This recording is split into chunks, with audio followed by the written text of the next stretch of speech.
काशिफ भाई, PMLN was always the king's party. फिर मियाँ साहब की सोच के अंदर एक तब्दीली आई और वो फिर शहीद बीबी के साथ मिलकर उन्होंने चार्टर ऑफ डेमोक्रेसी किया और फिर वो भी इस नतीजे पे पहुंचे कि अगर पाकिस्तान के अंदर हम ये फैसला नहीं कर पाएंगे कि ये मुल्क चलाना किसने है तो फिर हर पॉलिटिकल गवर्नमेंट को ये प्रॉब्लम्स पेश आती रहेंगी। और फिर आप यकीन मानिए काशिफ भाई कि यूसुफ रजा गिलानी साहब का जब सेनेट का इलेक्शन था तो उस वक्त मुस्लिम लीग नून का जो बयानिया था इतना पॉपुलर था, जब वोट को इज्जत दो की ये बात कर रहे थे, जब पीडीएम एक किसी मौकफ के ऊपर खड़ी हुई थी, आप बेशक उससे डिसएग्री करें, नहीं बिल्कुल डिसएग्री लेकिन इतना आपको केपी के बलदियाती इलेक्शन से बता दिया था कि कौन मकबूल था और क्या नहीं था। और उस इलेक्शन के अंदर यूसुफ रजा गिलानी साहब बा मुकाबला हफीज शेख साहब, उसके अंदर दर्जनों लोगों से हमने वोट मुस्लिम लीग नून का अगला टिकट के वादे के ऊपर लिया था और आज ये हालत है। मरियम नवाज साहब ने कहा था मुस्लिम लीग नून का टिकट चला है। तो सियासी जमातें, उनका उस वक्त बयानिया इतना पॉपुलर था, आज मुस्लिम लीग नून के पास बयानिया नहीं है। राना सनाउल्लाह साहब एक टीवी चैनल पर बैठ के कह रहे थे ये वोट को इज्जत दो क्या होता है, ये तो किताबी बातें। तो ये जो पिछले 16 महीने गुजरे हैं, इन 16 महीनों में उनके भाई साहब की जो हुकूमत थी उन्होंने इतना कबाड़ा निकाला है उनके बयानिए का, 180 डिग्रीज ऑपोजिट खड़े हुए। अगर पुल का भी इफ्तिताह करते हैं तो कहते हैं कि आर्मी चीफ की बड़ी मेहरबानी है, ये अगर उनकी काविशें ना होती तो हम तो ये पुल भी नहीं बना सकते थे। कोई कसर उन्होंने नहीं छोड़ी। और इसमें गलत क्या है?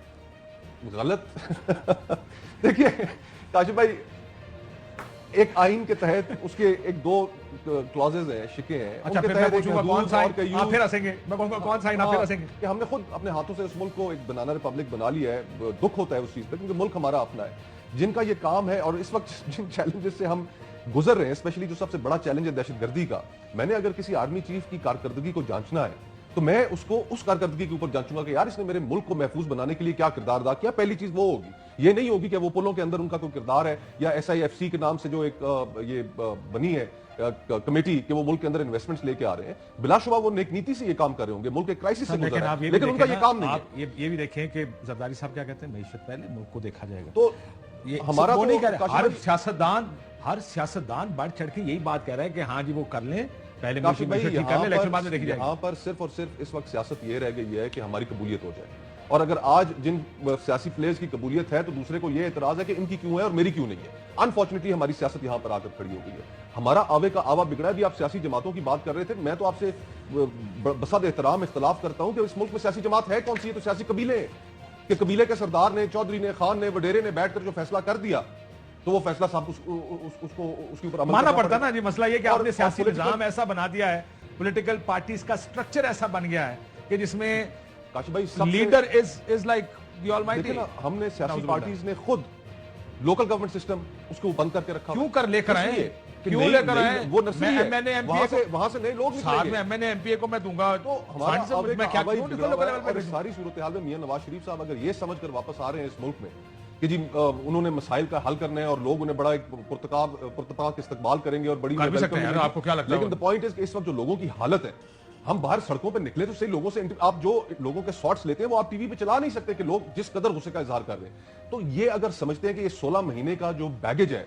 वो उससे इतनी आसानी से लोग पाकिस्तान के भूल जाएंगे तो पाकिस्तान के लोग नहीं भूलेंगे। ये एक सजा मिलेगी और वोटर बेताब है इस चीज के लिए कि ये मैं सजा दूं। किसको देगा सजा? लेकिन मसला ये है कि कम elections we'll see and we'll find out कि होता क्या है। Let's wait. मुझे लगता है फिर वो जो बहसें हमने पहले 70 साल करते रहे वो बहसें दोबारा शुरू होंगी इस मुल्क में, उसमें कोई शक नहीं है। लेकिन आपको लगता है, आपने कहा कि अभी तक फैसला नहीं हुआ सना बुच्चा साहब, क्या फैसले उन्हें फैसला एक मियां साहब ने करना, उन्हें कर लिया फैसला। कहानियां तो वही हम सुन रहे हैं रोज के रोज। पहले तो फैसला ये करें कि हमने RTS देखा, प्री पोल रिगिंग देखी, हमने पोस्ट पोल रिगिंग देखी, हमने ड्यूरिंग पोल रिगिंग देखी है। अब आप देखिए कि नादरा का चेयरमैन ही नहीं है, हल्का बंदियां होने जा रही है। नादरा का चेयरमैन तो बना ले पहले, अभी एड हॉक चेयरमैन पे हम चल रहे हैं। हाँ, लेकिन you do realise that this is not PMLN's problem anymore. This is not a problem, this is a solution. Please understand it this way. ये वो वोट को इज्जत दो वाला टाइम गुजर गया है, वो किताबी बातें थी और वो किताबी बातें थी। Thank you. तो I endorse your view point and I think मैं वही बात कर रही हूँ कि ये इस मुल्क में अगर कोई चीज़ ठीक होनी है तो उसके लिए कोई चीज़ गलत करार होनी पड़ेगी ना। हमने क्या चीज़ गलत करार दे दी है? हमने गैर जमहूरी अमल को गलत करार दे दिया है, हमने